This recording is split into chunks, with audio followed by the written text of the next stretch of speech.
श्री स्वामी समर्थ. नमस्कार मंडळी. तर पवित्र श्रावण महिन्याला सुरुवात झालेली आहे आणि बरेच जण या पवित्र श्रावण महिन्यामध्ये तर ते शिवलीला अमृत त्याचे संपूर्ण अध्याय वाचतात, श्रवण करतात. ज्यांना काही कामामुळे शक्य होत नाही त्यांनी फक्त शिवलीला अमृतामधील 11वा अध्याय जरी श्रवण केला किंवा पठण केला तर संपूर्ण शिवलीला अमृत ग्रंथाचे फळ प्राप्त होते असं म्हटलं जातं. तर त्यामुळे आजच्या या व्हिडिओमध्ये आपण शिवलीला अमृत अध्याय 11वा त्याचा मराठी कथासार काय आहे हे आपण आजच्या व्हिडिओमध्ये जाणून घेणार आहोत. त्यासाठी हा व्हिडिओ शेवटपर्यंत नक्की पहा. चॅनलवरती नवीन असाल तर चॅनलला नक्की सबस्क्राईब करून सोबतच बेल घंटाही प्रेस करा. चला तर मग पटकन व्हिडिओला आपण सुरुवात करूयात. ओम श्री गणेशाय नमः. ओम दत्तात्रेय नमः. ओम सरस्वते नमः. ओम नमः शिवाय. शिवलीला अमृत हा श्रीधर स्वामी नाजरेकर यांनी लिहिलेला मराठी काव्यग्रंथ आहे. काशी विश्वेश्वराच्या देवळात बसून त्यांनी हा ग्रंथ लिहिला. शिवलीला अमृत ग्रंथामध्ये 14 अध्याय असून एकूण 2450 ओव्या आहेत. स्कंदपुराणातील ब्रह्मोत्तरखंडात वर्णन केलेल्या शिवलीलावर आधारित श्री शिवलीला अमृत हा एक दिव्य आणि सिद्ध ग्रंथ आहे.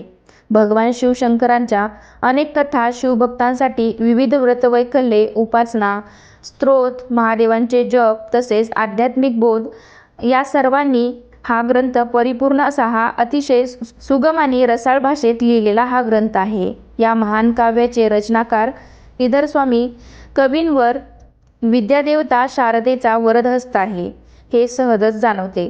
प्रत्येक अध्याय शिव उपासनेबरोबरच विविध प्रकारच्या भक्तांचीही ओळख करून देतो.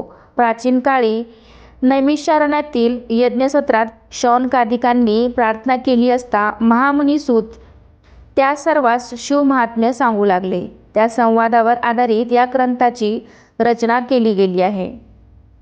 भगवान शंकर यांना भस्म आणि रुद्राक्ष खूप प्रिय आहे. या अध्यायात एक अशी कथा सांगितलेली आहे. महानंदा नावाची एक वेश्या होती. तिचे काही नियम होते.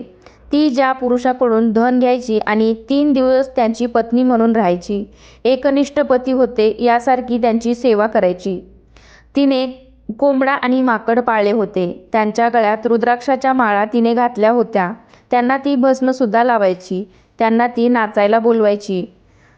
ती शिवभक्त असल्यामुळे शिवलीला पुराण श्रवण करायची. तेव्हा ते दोघे कोंबडा आणि माकड शिवलीला पुराण ऐकायचे. तिची भक्ती बघून भगवान शंकरने तिची परीक्षा घ्यायचे ठरवले. तिच्याकडे ते सौदागर बनून आले. त्यांच्याकडून धन घेऊन 3 दिवसासाठी तिनं त्यांना सेवा करण्याचे वचन दिले. शंकर भगवानने तिच्याकडे त्यांचे दिव्यलिंग वस्तू ठेवायला दिली आणि सांगितले की ही माझी किमती वस्तू आहे. हिला काही झाले तर मी जीव देईल. त्यानंतर अचानक तिच्या घराला आग लागली. ते लिंग भस्मसात झाले आणि ते सौदागर जीव देतो ती वेश्या असली तरी 3 दिवसासाठी त्यांची पत्नी असल्यामुळे ती सुद्धा जीव देते. तिची ही निष्ठा बघून भगवान शंकर तिच्यावरती प्रसन्न झाले.